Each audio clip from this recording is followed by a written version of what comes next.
In November, we've been very, very busy. We rescued a group of 19, mainly youngsters from the reservation, and then we ended up doing our normal buyout, and we had 26 horses come in through that. So we're going to go over each and every one of them that came through. We know everyone is very curious about, you know, hey, you got a bunch of horses, what happened to them? There's always medical problems. When we're rescuing horses out of the slaughter pipeline through this buyout, there's a lot of traders that are like, this horse probably won't make it to Mexico, or it's been bouncing around from auction to auction so long, let's just use the buyout to get rid of this horse. And in the fall, you have a lot of people that have horses that they should be taking to their veterinarian and being like, hey, you know, the horse is getting older, I have concerns. But every horse has a slaughter price on its head, so they can take it to an auction and dump it into the slaughter pipeline. And this is a group that they came in with some really rough cases. So it's these debriefings are nice for us in a way of we're able to go through it all, and then if people have questions, we're able to refer to this debriefing of, hey, if you'd like to get an update on all the horses, go here, and that way it's easier for us so we can emotionally share it and then move on and focus on the positives. But rescue is hard, and there's always hard things. This poor little one is so hard. Oh, March. Yeah. It's only 2. Yes, 2 years old, and at first, when you just look at it, obviously it's kind of a strange way it's holding itself, but its leg is what really got my attention. Yeah, his leg was horrible. This poor baby had a lot of congenital problems. He had parrot mouth, or a really severe overbite. He had a heart murmur, grade 3 out of 6, with muffled heart sounds, and then his left front leg from the carpus down was just totally rotated in the wrong direction, and when he walked, it would just give way further angle-wise than it should have. He was very painful on palpation, and so with all of those things all together, the last act of kindness was the best thing we could do for him, because the more he grew, the more painful he would have gotten. And like Dr. Lydia always says, any animal that we perceive any pain or have confirmed pain, we give them pain meds right off the bat and then continue assessing them. And she's not here because she doesn't feel good. Yeah. So if you guys are wondering where she is, that's why she's not here. Where's Dr. Lydia? Dr. Lydia. We love her, but we want her to get better, so. Yesterday, she seemed fine. So we're all like, uh-oh. Yeah. Are we going to be okay when we go home? A lot of people ended up getting sick yesterday or after yesterday was over. So it's like, and people before then, too. So it's kind of rolling through everybody. Keeps us worried. We feel fine right now. Yeah. So hopefully it stays that way. Woo! So, this poor baby. And if we hadn't rescued him, like, he'd be out there suffering. Yeah. Poor baby. Oh. This little pony, and you really can't see it in the picture, but the front legs Poncho. were horrible. Yeah, he was a sweet little old man. He was about 25 years old based on his teeth, and the picture doesn't really do it justice, but if you look at his 2 front legs, you can definitely see from the carpus, or the knee, what most people call the knee down, is very abnormal. And we took radiographs. His left front definitely had a carpal fracture, and his right front just had really crazy joint spaces and collapse in different areas, and the angle of his fetlock was totally wrong. So he had been compensating for his left front on his right front for quite a while, and everything is just kind of out of whack, and he was painful. And the x-rays were really horrific. Yeah, he was a very sweet boy, so. And that's when, Pony's 25 years old. This didn't happen overnight. No. So when you have an animal that you're starting to see health problems and changes, like, work with your veterinarian to do the best thing. Giving your compromised animal away is just going to end up in situations like this with very long, prolonged suffering. Yeah, a lot of people think that they find someone that is a good home, but unless you know the people really well and follow up and check on your animal, more than likely they're going to end up in a situation like this. And it's just heartbreaking to know that this boy had such a great life up until a certain point, and then he ended up here. Yeah, he's very personable. Like, you could tell he was used to people being nice to him. And then for the end of his life, to have gone through so much. And we're just very grateful that he came here, because without us, he'd still be out there suffering. Baby. Stormtrooper. He was a 16-year-old stallion. He had an ulcer bilaterally on his third eyelids. Most white horses or lightly pigmented horses on their face will end up getting a type of tumor, more likely squamous cell carcinoma or carcinoma of some sort. But he had ulcerations that were consistent with cancer on his eyelids, his third eyelids. He had a grade 3 systolic murmur, and he was also blind and very poorly adjusted to being blind. So blindness is not necessarily an end-of-life decision, but when the horse can't come to terms with being blind and they're dangerous to themselves and other animals or people, then unfortunately we have to go with that and know that they won't be okay. Yeah, and if you can imagine, if you are an animal that's used to seeing things, and your sight gets taken away and you are scared of everything, and like every moment you're living in fear. You're walking along and all of a sudden you crash into a panel. You are living in fear, and with all those other health problems, we made the decision for him, and it's hard, but where would he be? And technically blind horses are not supposed to be shipped to slaughter, but they do. There's a lot of shadiness that happens within the slaughter pipeline, and they can export horses to ranches in Mexico that have a lot of issues. And so a lot of these, from what we're finding, the horses that have a lot of issues, they're taking them through in another route to get there. That's really sad. Yeah, I'm glad we could alleviate this guy's pain and suffering. And it's one thing's important to think about is, as these horses are coming in, we are doing triage, and we're trying to help the most critical horses first. So the beginning of these debriefings are always hard, but that is the way it is when we are helping these horses with our boots on the ground, is we are helping the most critical horses first. This is Espresso. He was our 20-year-old gelding standardbred. He was very sweet, very good for pokes. He had a 4 out of 6 heart murmur. He had a scar and light pain over the withers. I think this was the other boy that was down in the trailer. And his hocks were both really swollen, more so his right than his left, but both were swollen. And when we took radiographs, it was pretty significant changes. So no fractures, but very, very, very painful. So based on all those things for him, the best thing we could do is... His hock was pretty rough, yeah. He was a good boy, though. This is Shogun. He is our 20-year-old gelding Arabian. He's really lovely. He's very thin, though, so we're a little bit worried about that. We ran blood work on him, and he has some changes, but we're hoping it's just due to him being severely dehydrated, and that once he's rehydrated and has a little bit more of good nutrition, then it'll even out. But so far right now, we kind of consider him a hospice case. He needs to get his teeth done, but because he was so dehydrated, we didn't do that this week. We're going to wait and recheck him next week and see how he's doing.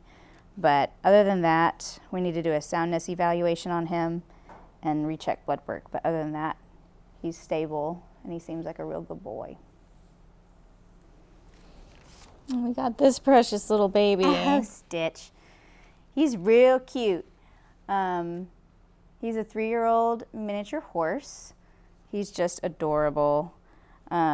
He has some left hind abnormalities. If you watch him walk, he kind of drags that limb. He will bear weight on it when he's standing still. It does deviate out laterally, so his toe, instead of being like this underneath his body, is out to the side.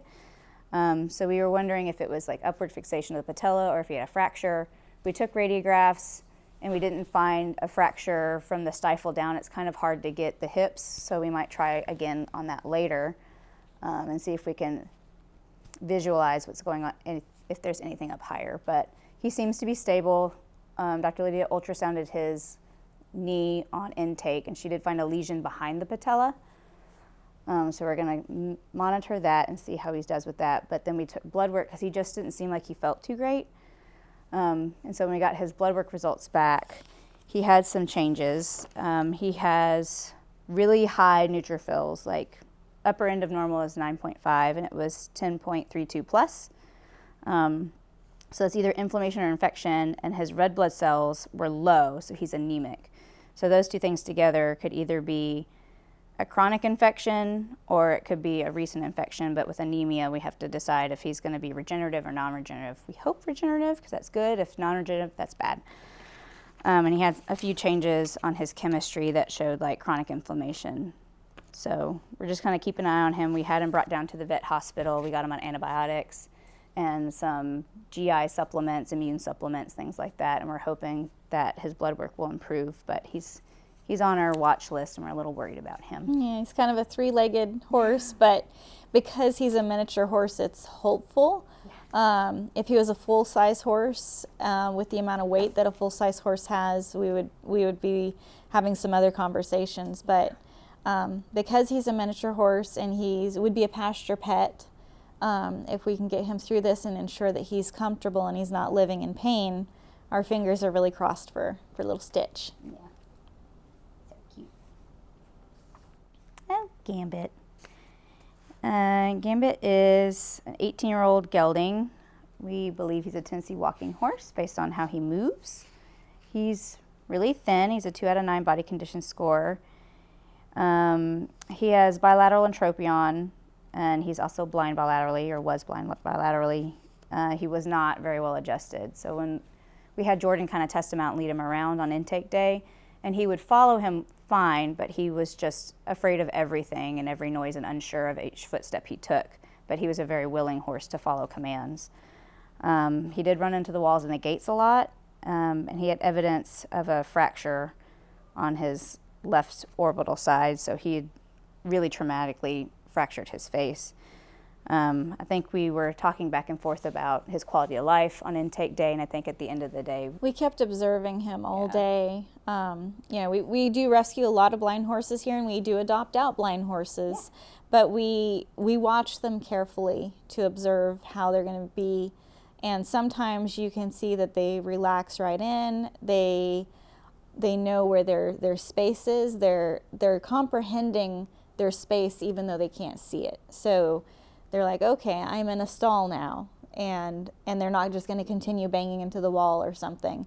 And then just their fear level and everything, because we don't want to bring a horse down, put them through inoculation surgery and all of these things if they're living in fear and ultimately going to end up hurting themselves or hurting somebody else. So we went back and forth a lot with him and watched him very carefully through the day, and he was just... It just wasn't, it wouldn't be fair to him to prolong, there's the 5 freedoms that every animal should have, and we look very closely at those 5 freedoms. And when those 5 freedoms are jeopardized, that animal, it can't communicate its fear. It's other than just showing us. So we as animal caregivers, we have to watch how they're showing us and read what they're telling us through their body language. Yeah. Horses are prey animals and they rely heavily on their vision. And so when that's taken away, a lot of them can't cope very well. Oh, Aww. Snickers. This is like the cutest horse. He is so cute. Based on his teeth, we aged him at 10. He's a little gelding quarter horse cross. Something. He's got a cute white nose, he's almost just like adorable. a mule. If you took his ears off and just looked at his face, you'd say, oh, he's a mule. Yeah. But he's a horse. So cute. And we need to run DNA on him. If anyone wants to donate some DNA tests, we are out of them currently, I'm pretty sure. I think so. And we love having DNA tests at the shelter for horses, because we get some in, it's like, wait a minute, this is a unique horse. It's really nice to send off some DNA and know. Yeah, he's relatively very healthy on intake. The only thing we noticed is that he has really overgrown feet. But he's got a great personality. He does. He had some increased respiratory noises on intake, and we ran blood work, and he doesn't show the markers of inflammation that we would be worried about or infection to give him antibiotics at the moment. But if he changes, we'll give him antibiotics and treat him, but based on his blood work. So we're just going to monitor that, recheck him in a few weeks and see how he's progressing, but no major health concerns with him. This morning he was just happily munching down his food. He's enjoying his grain bucket, and we have very high hopes for this Super cute. little horse here. It's an awesome little horse. Oh, Pancakes. Pancakes is a 20-year-old gelding Mustang based on his brand. He was very nervous and excited, but he was a good boy. But we noticed that he had a pretty large ventral plaque of edema. It was pitting edema, and his sheath was also swollen, which usually sometimes that can just be stocking up and it goes away, but it was still there when we came back yesterday to do dentals. We ran blood work on him Tuesday evening, and when we looked at it, he had a pretty high potassium level, which when that is elevated, and he also had other changes that would show kidney problems. And so we think that's probably the source of his edema, that his kidneys aren't filtering like they're supposed to. And high potassium puts him at risk of having like muscle fasciculations going down, that kind of a thing. So based on that, and his CBC had some changes, but not as significant as the chemistry. So based on those things, and When you're seeing edema on the outside, internally, can they be experiencing in other places in their body? Yeah. So they would they kind of get that first and then it goes to the outside, or is it what's it like? So if somebody owns a horse like that and they're like, my horse has something like that. yeah. Like internally, is it happening there first, or is it just on the outside? And what should horse owners do Sure. if they see this? If it is in older horses, we worry about multi-system organ problems. So it could be a cardiovascular, respiratory compromise, it could be renal, that's causing fluid to go in other locations. It could be something like when you castrate horses, they'll have swelling. So it could be a local or it could be a systemic problem, and it just depends. So my recommendation, if you see anything that you have any concerns about, call your vet. Have them come out, do a thorough physical exam. If it's within your budget to do further diagnostics, that would be great. It's always helpful to have more information to get the clinical picture of what's going on with your horse. But most vets would probably know right off the bat when they come and see your animal and have a differential list and go through that with you. And if they're able to do blood work, it'll tell them a lot more. Yeah. Yeah. Yeah, further diagnostics are always great pieces of information. And one thing that's important to always think about, so like years ago I worked at a vet office and people would bring us their horses and they were well taken care of. Horses started having issues as they got older. And they're like, my horse is starting to have problems. I want to say goodbye to him on a good day. And that is so, I have so much respect for horse owners that pay attention to their horse. Their horse is, starting to have problems, and they go to their veterinarian and say goodbye on a good day. Because if the owners that don't, the horses end up in situations like this, and it's hard. And then we are making the decisions, and for most of them, I'm like, why didn't the owner do it sooner? Yeah. But yeah, for him, given the multi-organ concerns and the exterior signs of that, as well as the blood work, made us decide that the last act of kindness is the best thing for him instead of trying to push him through the winter months already having organ dysfunction. So. And they can start having significant changes quickly with organ failure. Oh yeah. They're really great at hiding it for a while, kind of like cats. To a little Mustang, or no, the quarter horse mare. This is Carmela. This is our 500th horse through the buyout this year. Yeah, good old number 500. She was a lovely looking mare. She's 20. On intake, she didn't have the best ground manners. She had some diarrhea. She seemed to have some vision concerns, and so we had her on our dental list for yesterday. We ran some blood work.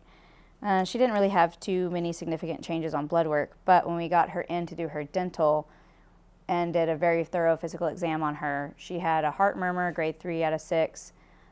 She had vision changes. She was running into panels. She was very nervous, not adjusting well to losing her sight. And when Dr. Lydia put the speculum on and actually looked at her teeth were worn to the gums. So knowing going into the winter that she's a 20-year-old mare with no teeth, and if we did any floating in the future, it would just reduce even what little bit she had.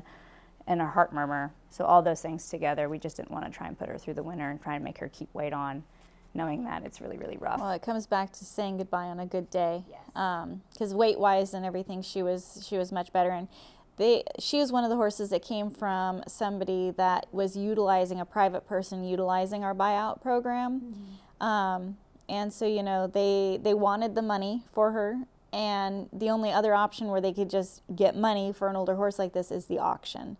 And horses that are up to weight, you know, the kill buyers pay more for. With her coloring, somebody could have bought her and drugged her to try to get her to the performance where they could sell her, and, you know, somebody coming along not knowing.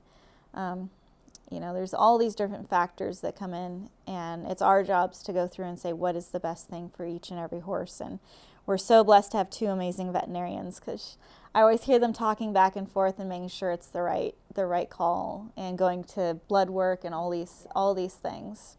Yeah, we don't want to count anyone short before they've had a chance, but we also don't want to push them unfairly, and just because it makes us feel better that we saved one or more, you know. It's not fair to them. Opal. Opal was 14-year-old thoroughbred mare, and if you watch the footage from intake, you can tell that she's definitely very off in the hind. So she was extremely neurologic. She was walking and staggering sideways, and she was very, very weak on the tail pull, just standing. Dr. Lydia could almost pull her over. So all of those are very poor prognostic indicators for quality of life. It puts her at risk of hurting herself or others.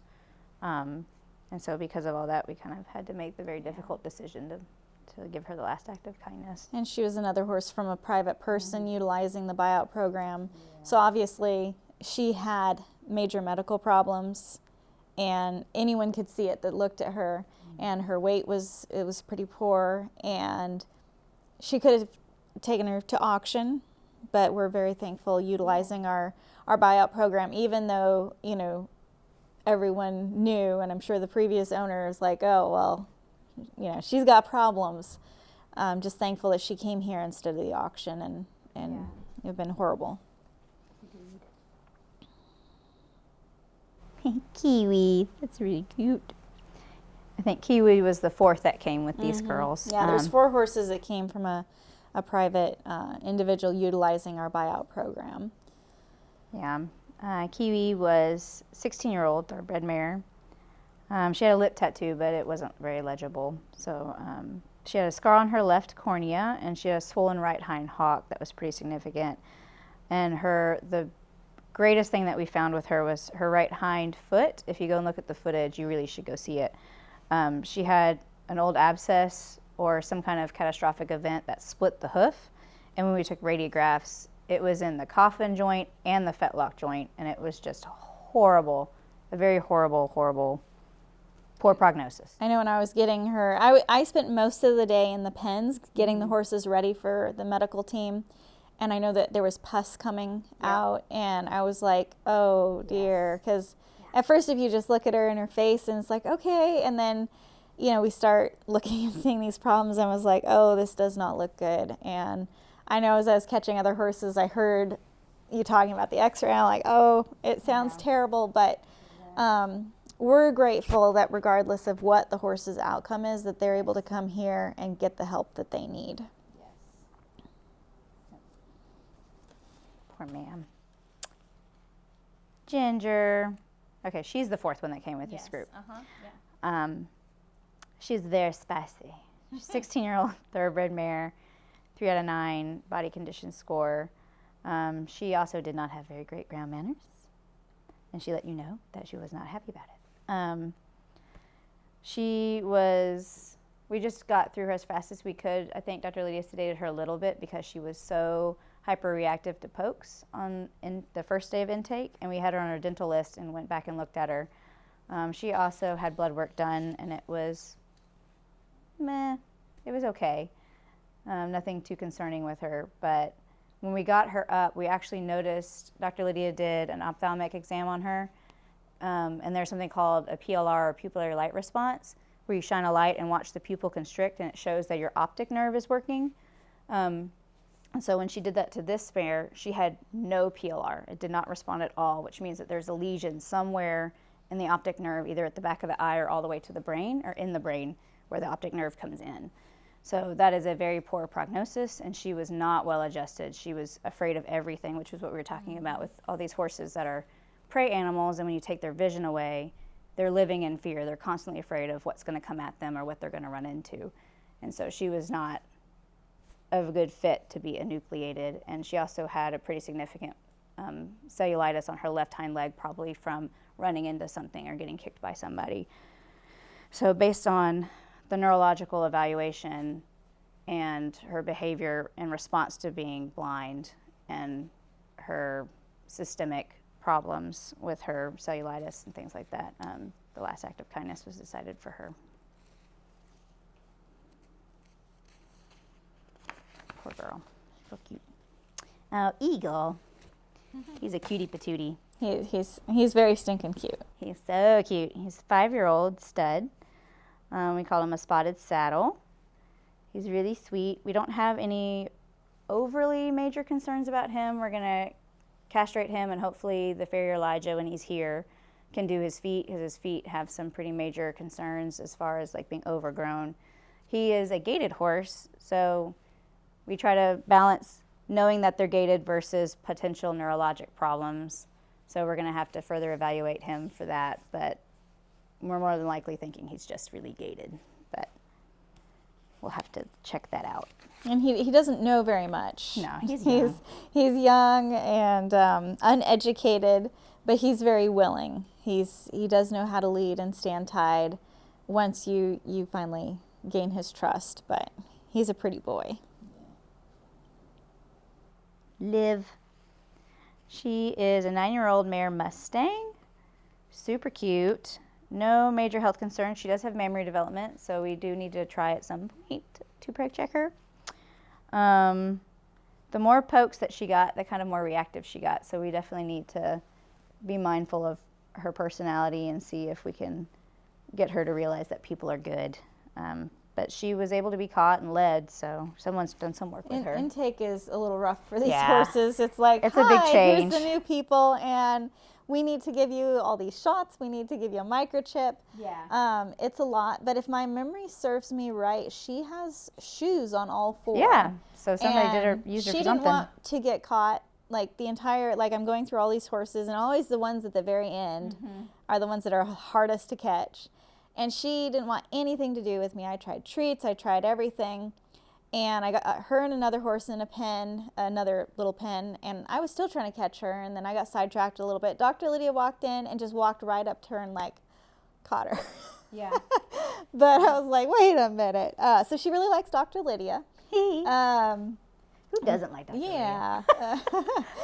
Can't catch a horse, just send Dr. Lydia and sweet talk him. But yeah, so kind of hard to say, like, why did she have shoes on all 4? So most likely she's trained to ride. Yeah. But we just don't know. These horses are, their stories are a mystery. Yeah, high hopes. She's real cute. Yeah, she is. Oh, wow. Oh, this was sad. Yeah. Another case of just why didn't the owner do it sooner? Yeah. Willow, sweet 30-year-old mare, quarter horse. She was a really sad condition, 2 out of 9 body condition score. Her heart rate was elevated. It was 66. She got pain meds. She had increased gut sounds. She also had a right carpal fracture. Can't really justify it in this image of her, but if you look at the footage, you can tell. She was very painful. Very, very painful, and her mouth was locked up.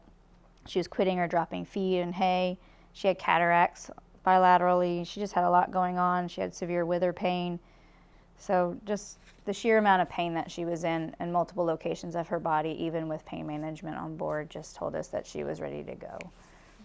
It's one of those really sad cases, and you know, she was like 30 years old, but if you look at her, she's, you know, what people are like, the color are like, oh yeah, this is a really nice color of a horse, let's keep it around, and like, oh, we can give the horse to so-and-so, And we just see these horses time after time. And at one point they were very well loved, desired horses. And then as they get older, they just get tossed away and bounce around from owner to owner and end up in the slaughter pipeline. And that's where it falls on horse owners to be responsible and to work with their veterinarians.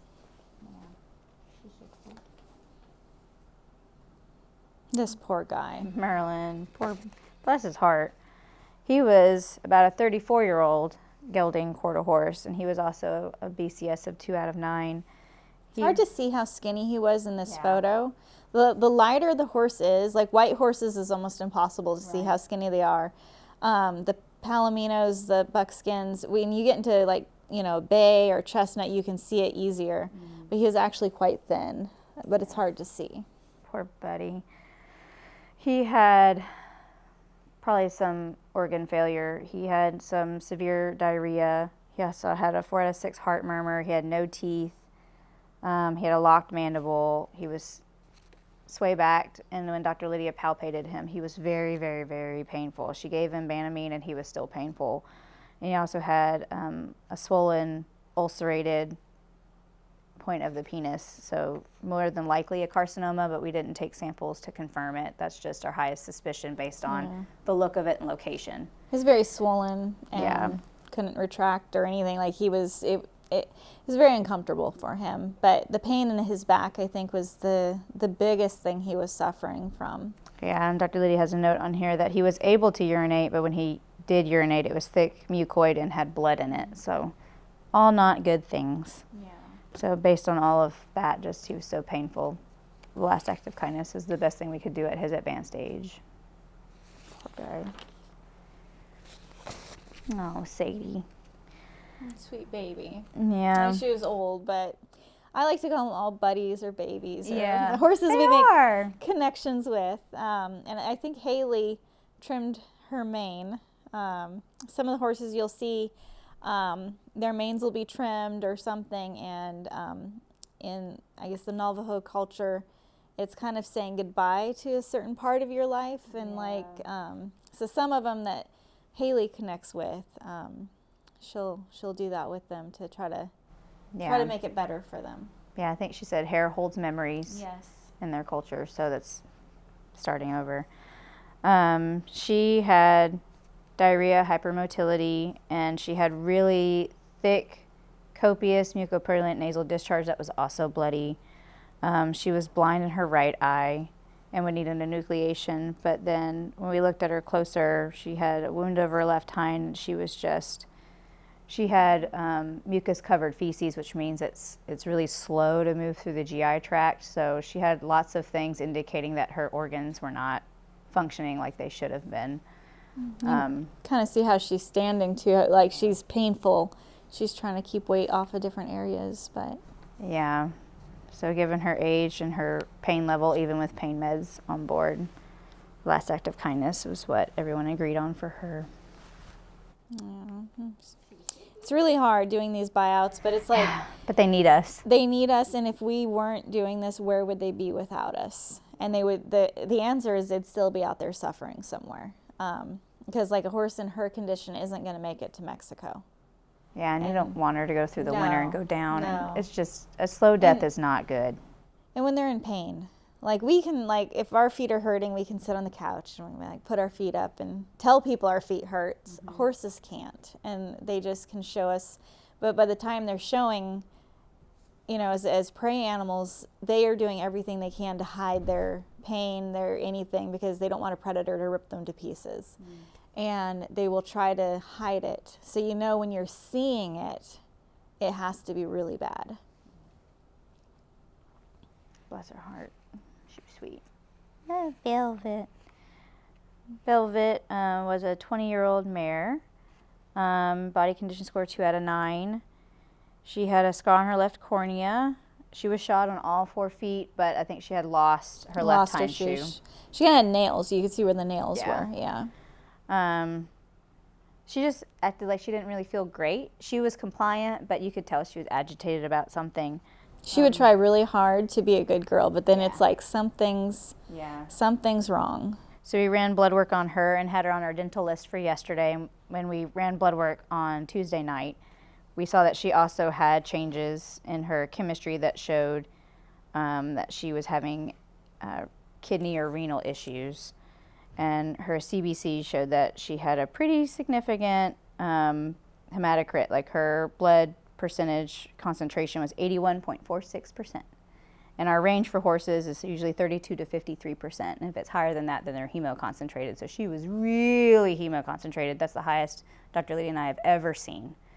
So there was something really abnormal about her on her blood work with those findings. So given that she had kidney problems and she wasn't hydrating well, and she just acted like she didn't feel very good. So yesterday we looked at her and decided that the last act of kindness was the best thing for her.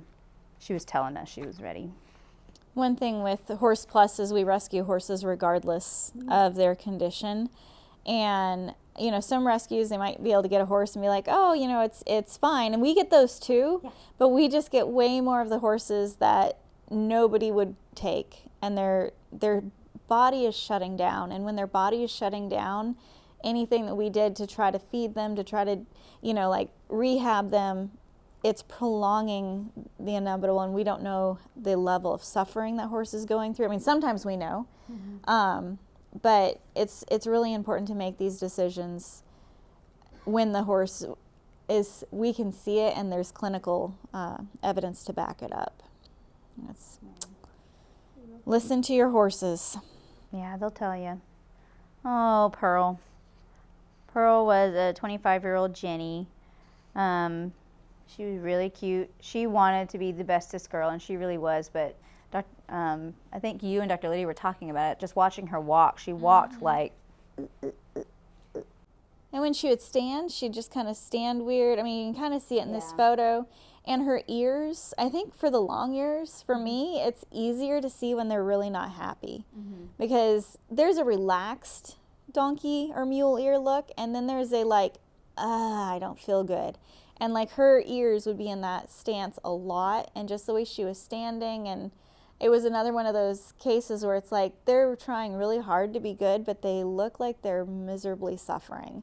And if you can just imagine if you had what's a really horrible pain, I mean a horrible migraine, living in a chronic horrible migraine would be pretty bad. Or if you have the pain of like a root canal that's happening, and before you go get it fixed at the dentist, like those are some horrible things that we can relate to of the level of pain. But a lot of times these animals are suffering with huge levels of pain, and they can't say anything, but they present that they're trying hard, but they're really miserable. Yeah, even with pain meds on board, her heart rate was in the 60s, almost 70s. You want to talk a little bit about the heart rate and how that relates to pain? Sure. Horses usually have a heart rate that's 20s to maybe low 30s. Upper 40s and higher start showing you that their heart rate increases as they get more painful or nervous or scared. But generally speaking, if a horse is standing calm like this, but their heart rate is sky high, then you know that there's pain. So we give them pain management to see if we can reduce that pain, which means we can control it. And hers did not reduce even the littlest of bit. So the pain medication that we gave her, unless we gave her like controlled drugs, but we just gave like Banamine, which is our usual top first choice NSAID that we give for pain control. And it just didn't help reduce that at all. So her pain was so extensive, so severe that even what we use as a first line defense that normally works on horses didn't even touch her. And I know some folks are like, oh, we could use stronger pain meds and stuff, but for an animal, they can't communicate the level of pain they're in. And the AEP has said that if an animal has to be on chronic medication for a situation like this, that humane euthanasia is best. Because for one, you start pouring a lot of drugs into an animal. Like if we're giving an animal lots of BUYOUT chronically, you want to talk about the side effects of that? Oh yeah, BUYOUT long term can cause kidney and liver problems. It can cause bloody diarrhea. So short term it's good, but long term it can cause some pretty severe, significant organ problems. So it really should be used as a short term. And it also doesn't address all types of pain. It usually addresses some of the soft tissue pains, but not really like bone pain. Yeah, so if you have a horse and it's like, oh, it's arthritic, I have BUYOUT here, I'm just going to give it BUYOUT because it will take care of it. For one, the vet didn't tell you to give BUYOUT to that animal. It might have been a BUYOUT for another animal, but it's not going to be fixing it. And there's a lot of people on the internet that like to be like, oh, I'm going to do this and this and this. And there are horse drugs that kind of float around in the horse world because veterinarians do want, like, hey, this horse needs BUYOUT, it has an abscess, let's fix this, different things. But then people start kind of doing their own things with these animals, and we on the other end see a lot of issues from that. But it's so crucial. Work with your veterinarian, communicate with your veterinarian, and if your animal, something seems off, there's going to be a reason, and you want to, if you're a responsible owner, you want to get to the bottom of that. Yeah, and so she had a lot of things going on. She had a pretty severe heart murmur, 5 out of 6. She had ulcerations and lesions on her top and bottom and third eyelid, which, again, she's a lightly pigmented horse. Or mule. Mule. Yeah. So that's more than likely going to be a squamous cell carcinoma or a neoplastic lesion of some sort. She was showing signs of pain in her eyes by blepharospasm, increased tearing, squinting, things like that. She was also moving very gingerly, like she didn't feel very good, and she had pain and palpation on her back and withers and pelvis. So all of those things together, and she was really sad. Like, didn't feel very good. Yeah. So, but she came here and she was surrounded by people that cared in the end. Yeah. She's a real good girl. Oh, Bree. Bree was a 30-year-old quarter horse mare, really dark bay. She had a grade 3 out of 6 systolic heart murmur that was loudest on the left and the right side. Well, both sides had muffled sounds, and when you hear muffled sounds, you think that there's fluid either in the lungs around the heart or in the sac that's around the heart, pericardial effusion. So that's a big red flag for the veterinarians listening to her. She was very painful over her back. She had left hind and right hind severe swelling and lameness, and she also had bounding pulses that were palpable in the neck, and there was non-synchronous with her heartbeat, so that tells us that there's a problem with her heart, in addition to that grade 3 out of 6 heart murmur.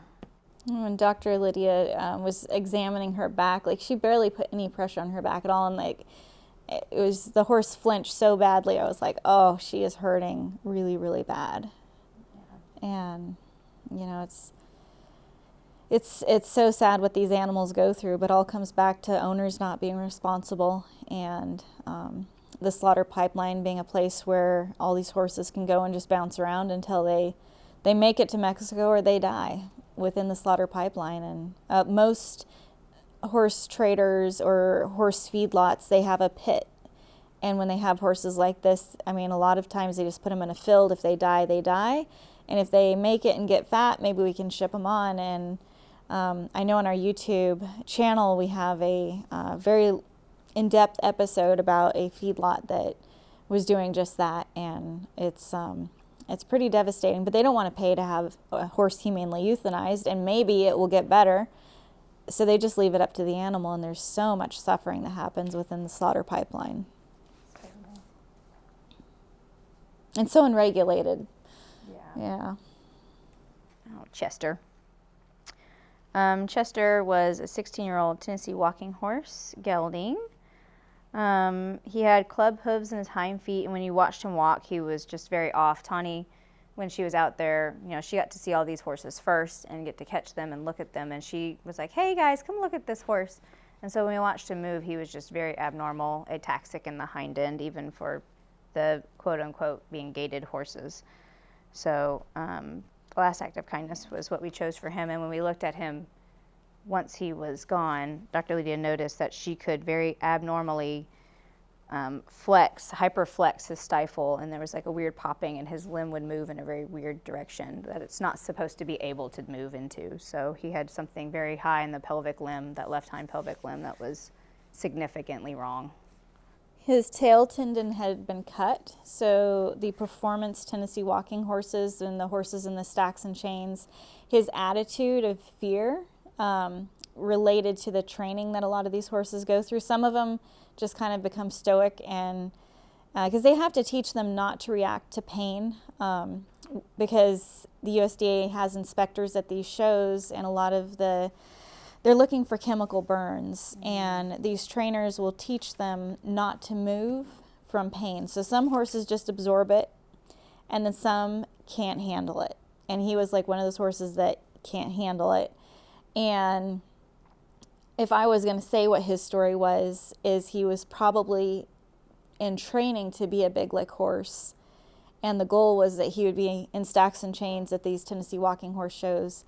And they start training them when they're very, very young. I mean, they're like a year and a half old with a 200-pound rider on them. And they fall apart.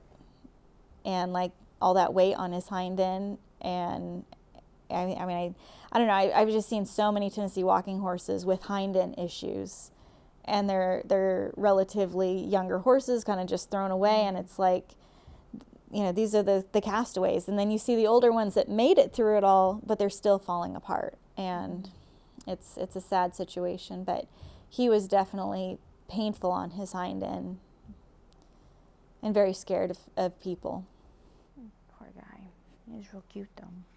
Yeah. Leila. Leila was a 25-year-old quarter horse mare. She was real cute. 2 out of 9 body condition score. She had really bad increased respiratory noises that when you listen to it, she's kind of like, and you listened with your stethoscope. And she had pain over her withers and thoracic back. Her left carpus also had some pretty significant bony changes. When we looked with radiographs, she had very significant arthritic changes and a piece that was sticking way out, and that is just it's going to be a bone chip. It's going to be floating in that capsule and cause her more pain, but she was already pretty significantly painful. And her wither radiographs were mild changes, but when you got towards the back end, there was kissing spine. You always treat the patient, not the diagnostics, but given how severely painful she was with the diagnostics backing it up, you could tell that she just did not feel very good. So, and what is kissing spine for somebody who's like, what is she talking about? So when you're looking at the vertebral column, the dorsal spinous processes are what poke vertically up like this, and that's what the saddle sits on, along with the paxial muscles. And so those have a very specific space in between them, and when horses start to have arthritic changes, and some of them, like some thoroughbreds are born this way, their dorsal spinous processes touch, and that's what's called kissing spine, because they touch each other like this, like they're kissing. And some of them will override, and it causes a lot of pain because they're rubbing on each other, so horses can't extend like they're supposed to in their back because those kind of impinge each other. And so some horses develop it over time, and some horses are born with it. Some horses it doesn't cause any problems with, and some horses the slightest little bit is really, really painful.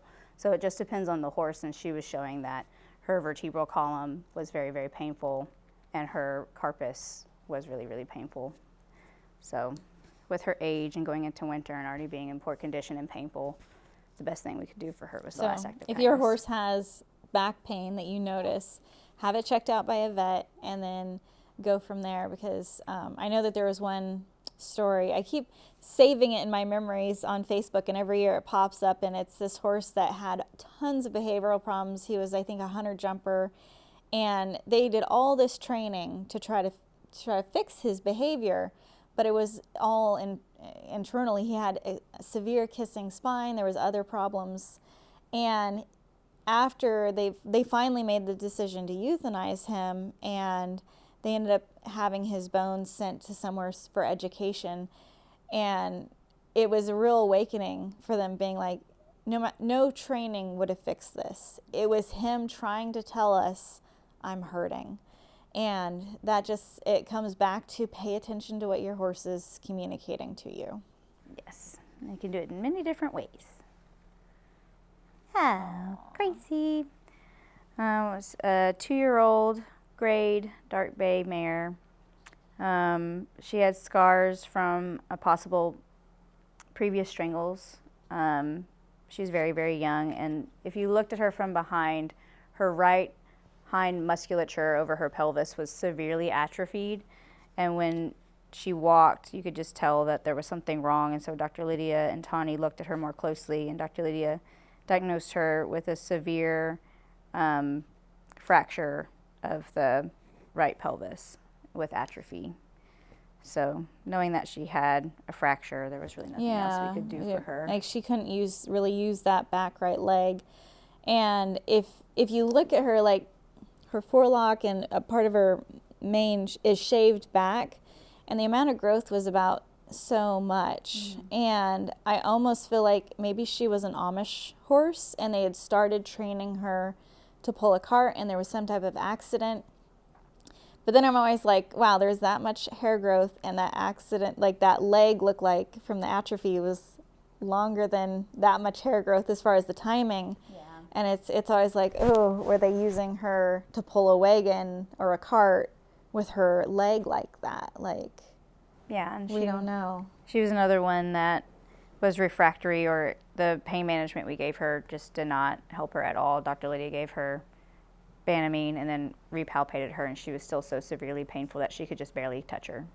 And she was just 2 years old, and it's so sad. But you know, she could have easily just been shipped to Mexico, and nobody would, like you're sitting there right now hearing her story, nobody would know, and she would have been gone. So I'm getting too emotionally involved in these horses and messing up the presentation here. Okay, let's see. I think we can get back to it.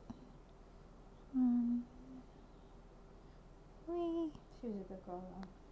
Yes. Yeah, she was so sweet. So sweet. Ciara. She's a fun little Mustang. She's about 4 based on her brand. She has the cutest markings. She has like a little Appaloosa Mustang, so quarter horse something. I don't know. Very interesting colors, kind of like snowflakes. There is a snowflake Appaloosa, and I think that's what we called her, but because she's just got little spots in certain places. But she has the cutest little face. She's built really well, too. Yeah. Yeah. So she's a little nervous, but I can't blame her. Who wouldn't be in this situation? So hopefully she decompresses well and goes into the training program, and she's one that we're really hopeful will go to a nice home. Yeah, I don't think she knows very much. At first, I thought, I could see that she had a Mustang Brown. I'm like, probably can't get my hands on her. And after spending, this is at the end of the day. This is one of the last horses. So spent a lot of time, trying to connect with her. And then finally I was able to put a halter and lead her up, and she did tie. And I was like, somebody did something with you. Yeah. But I'm very hopeful that, like, when she comes out of quarantine, our Navajo gentlers can get her started. And she's 4 years old, perfect age to really start her life out right. So cute. So we had Spirit, or Blue. That was the horse. That was down in the trailer. Down in the trailer, which didn't make it into the presentation. Yeah. We could not get him up. He was very tachycardic, which means his heart rate was very high. It was upper in the 80s. And then Dr. Lydia gave him Banamine, and then it became bradycardic, which means it was really slow. And then after that, he started having difficulty breathing. He had an ulcerated tongue and bruising, and he had significant founder in his front feet. And he had bounding pulses and heat. That long of hoof growth that was twirled up. He was only 12, a 12-year-old stallion, but he was just, if he wasn't already dying, he was going to be dying soon. Like, that's how poorly in condition he was. I'm glad he got to us in time, that he didn't have to pass that way, and that we were able to give him the last act of kindness with love and compassion in our hearts for him. But that's the reality of what Tawnee's been living with for the last 21 years. 21 years, yeah, 22 in this organization. And, Dr. Lydia and I have only been here since January, but we're so thankful that we are able to help these horses in this manner and prevent them from having to bounce around and go to Mexico and have to potentially die on a trailer. It's a rough job. It's really hard. But where would these horses be without us? And, you know, like the Navajo group of horses that came in, like everyone's Yeah. fine. And Yeah, it's they like, look great. yay! Some happy And babies. that was really exciting. And like, I know we've already got 4 of them that got adopted, and really excited for these horses. And it gives us a nice little happy look. But then there's the deep, dark horribleness of this slaughter pipeline. And that's what a lot of our buyout horses are. But it's such a gift to give them care, love. I know for some times, and I you might have done it this time, but I didn't really see it because I was in the pen so much. But when the vets give a horse pain medicine, and this was a horse that's, you know, suffering, and you actually see them like, for the first time in who knows how long. And, you know, it might be something that we can't fix at all. And we know that horse is going to need humane euthanasia, but to give them that time of actually being like, I'm not in horrific pain is such a gift to give them.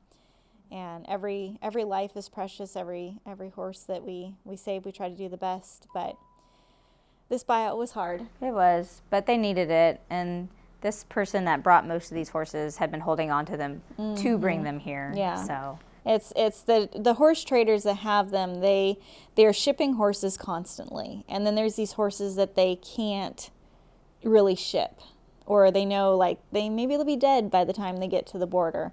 And, you know, they were like, hey, you know, can we bring a group of horses, and we can only take in as many as we have funds to bring in. So when we're fundraising, if the fundraising is coming in and it's strong, we're like, hey, maybe we can say yes to more horses. But when the donations are kind of trickling in, it's like we can't help more horses.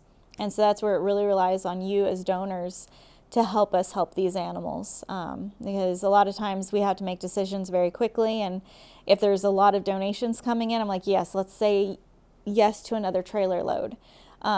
Because we have to operate financially responsibly for these animals and this organization, and do the most good we can with each and every donation that comes in. So your support is critical in the work we do. So thank you so much for watching this, and please support our next buyout.